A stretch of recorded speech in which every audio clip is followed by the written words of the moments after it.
сите. Денешниот живот значи дека кога ќе дојдеме на ваква средба, сите уште проверуваме со телефоните, ни обезбедува ова шанса да правиме паралелно 10 работи, што понекогаш се одразува на нашата ефикасност, не прави во секој случај побрзи, подостапни, поинформирани, меѓутоа во исто време ни ги зголемува и ризиците, особено во чувствителни области, особено во делот на одбраната. Затоа Националната стратегија за сајбер безбедност е документ од исклучителна важност за граѓаните на оваа држава и од исклучителна важност за институциите кои што треба да ја гарантираат нивната безбедност. Земејќи предвид дека дигиталната технологија е навлезена во сите пори на општеството, во средствата за комуникација, средствата за соработка помеѓу институциите, средствата за комуникација помеѓу граѓаните и институциите, се до финансиските трансакции, клучно е во овој дел на нашите комуникации, на нашата соработка, на нашата размена на информации да обезбедиме безбедност. Според глобалните трендови, јавниот и приватниот сектор околу светот се соочуваат со зголемен број на сајбер напади, вклучувајќи индустријска сајбер шпионажа, сајбер вандализам, идентификација на повредливости врз енергетскиот сектор, финансискиот сектор, здравствениот сектор, транспортните системи и сите други делови од критичната информатичка инфраструктура.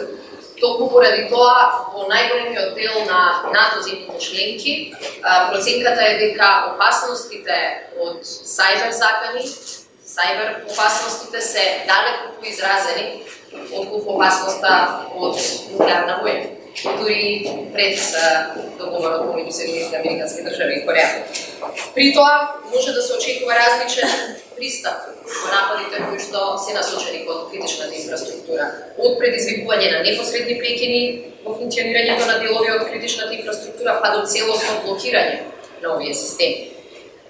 Тоа значи дека ова се времења во кои сајбер нападите може да предизвикаат исто толку голема штета, дури повеќе, од физичките напади. И затоа е важно да создадеме механизам за отпор и безбедност. И тоа беше причината зошто Министерството за информатичко општество не беше поставено само да работи на оваа стратегија. И затоа овие три клучни министерства заеднички работеа на оваа стратегија која што треба да биде државна, а не ресорска стратегија. Република Македонија е решена да ги следи трендовите во име на доброто и во име на безбедноста на своите граѓани. И затоа Националната стратегија за сајбер безбедност ја развивавме заедно во согласност со стратегијата за сајбер безбедност на Европската унија и во согласност со политиката и заложбата за сајбер безбедност на НАТО алијансата, чија што цел е обезбедување на сигурно, безбедно, доверливо и отпорно дигитално окружување во корист на граѓаните, на бизнис заедницата и на државните институции. Република Македонија пред себе навистина има една крупна стратешка цел, членството во НАТО и во Европската унија. Токму членството во НАТО е една од обврските која што ја чувствуваме пред себе како влада на Република Македонија. Свесни сме дека граѓаните тоа го очекуваат, заради тоа што знаат дека членството во НАТО ја носи посебуваната безбедност, не само физичка, туку и правна, економска безбедност, која што гарантира и просперитет на граѓаните и државата. Токму во 2015 година НАТО ја донесе одлуката сајбер просторот да го вклучи како поле на делување паралелно со нивните стандардни операции, стандардните области, копно, море и небо. Тоа дополнително додава тежина на оваа проблематика. Тоа значи дека до тогашниот систем, каде што заканите се толкуваат и се доживуваат исклучиво како физички, и истите се третираат со физичка одбрана, веќе за нас. Дека нашата одбрана на копно, на море и во небо ќе биде целосно парализирана и невозможна доколку не оди паралелно со наша одбрана и во сајбер просторот. Република Македонија е решена да стане членка на НАТО алијансата час поскоро. Убедени сме дека на самитот овој јули Македонија ќе ја добие долго очекуваната, долго заслужената покана за членство во НАТО. Меѓутоа тоа значи дека нашите обврски од јули месец ќе станат само поголеми и ќе станат навистина обврзувачки. Токму овој периодот од покана до членство е можеби најризичниот во поглед на сајбер заканите. И во овој период Македонија ќе треба да ја покаже силата и компетенцијата на своите институции. Во овој контекст, во рамките на стратегијата за која што денеска дискутираме, предвидено е да се обезбеди развој на сајбер одбраната како неделнив дел од сајбер безбедноста. Предвиден е развој на единици со сајбер капацитети во различни делови од владата и армијата и основна рамка за комуникација и координација при одговор на сајбер напади на воените системи, но исто така и на критичната инфраструктура.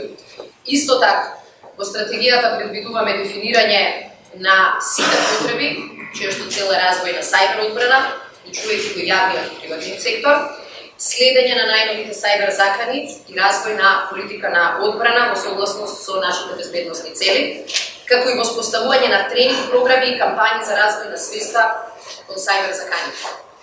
Оваа стратегија за која што денеска зборуваме, за основна цел има да ги адресира клучните предизвици во доменот на сајбер безбедност.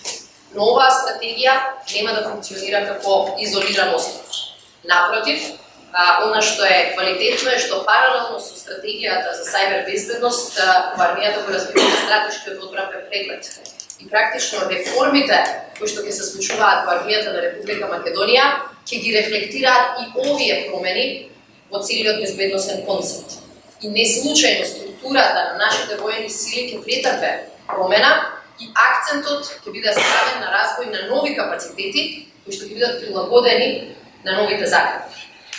Одбранбениот и безбедносниот сектор се повеќе се зависни, се темелат на функционалност на нашите ИКТ системи.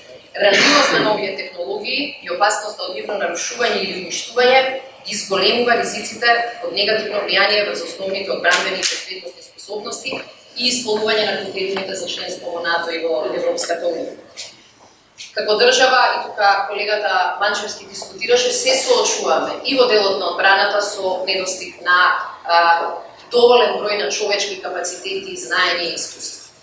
Тоа е резултат можеби на нашиот образовен систем, не само во текот на академскиот, универзитетскиот период, туку и во пониските нивоа на образование, но заради тоа и во Министерството за одбрана и владата тоа го поддржа, ја донесовме одлуката за воведување на постдипломски студии на Војната академија, кои што ќе се фокусираат на аспектот на сајбер безбедност.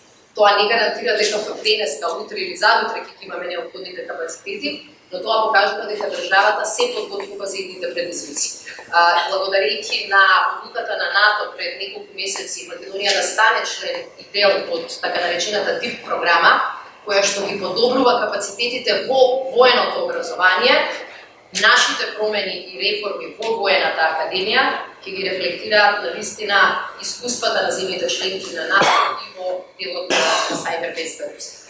Нападите врз критичната инфраструктура можат да имаат катастрофални последици во многу клучни области.